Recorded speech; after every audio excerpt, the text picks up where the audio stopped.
हरे कृष्णा। जय श्री हरि। ओम नमो भगवते वासुदेवाय।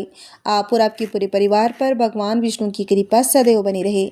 आइए भक्तों, आज हम जानते हैं अमल की एकादशी का व्रत किस दिन किया जाएगा। साल की 24 एकादशियों में एक बेहद ही महत्वपूर्ण मानी जाने वाली एकादशी, जिसका नाम है अमल की एकादशी। अमल की एकादशी को रंग भरी एकादशी भी कहते हैं। अमल की एकादशी के दिन भगवान विष्णु की पूजा करने से कई तीर्थों के दर्शन के बराबर पुण्य की प्राप्ति होती है। इस दिन विष्णु जी की पूजा करने से मोक्ष की प्राप्ति होती है। इसके अलावा इस दिन आंवला की पूजा भी करनी चाहिए। मान्यता है कि आंवला के पेड़ में विष्णु जी का वास होता है, इसीलिए इस दिन इनकी पूजा करने से जातकों को हर तरह के दुख, दर्द और पापों से मुक्ति मिल जाती है। इस दिन भगवान विष्णु की पूजा के साथ आंवले का भोग भी अर्पित किया जाता है।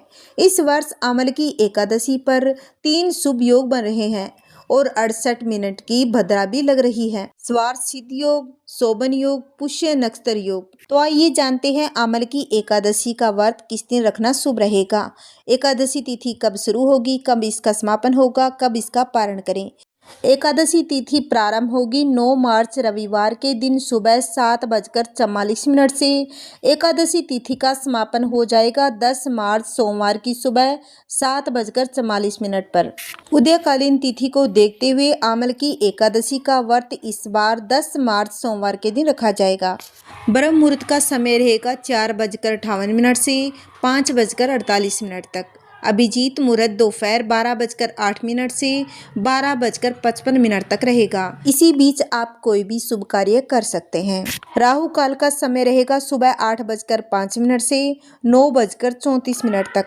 इस दिन सूर्योदय का समय रहेगा सुबह 6:36 पर और सूर्यास्त का समय रहेगा शाम 6:36 पर। इस दिन ब्रह्म मुहूर्त में पूजा करना शुभ माना जाता है, क्योंकि इस समय शोभन योग भी रहेगा। अमल की एकादशी व्रत पारण का समय रहेगा 11 मार्च मंगलवार के दिन सुबह 6:35 से 8:13 के बीच किया जाएगा।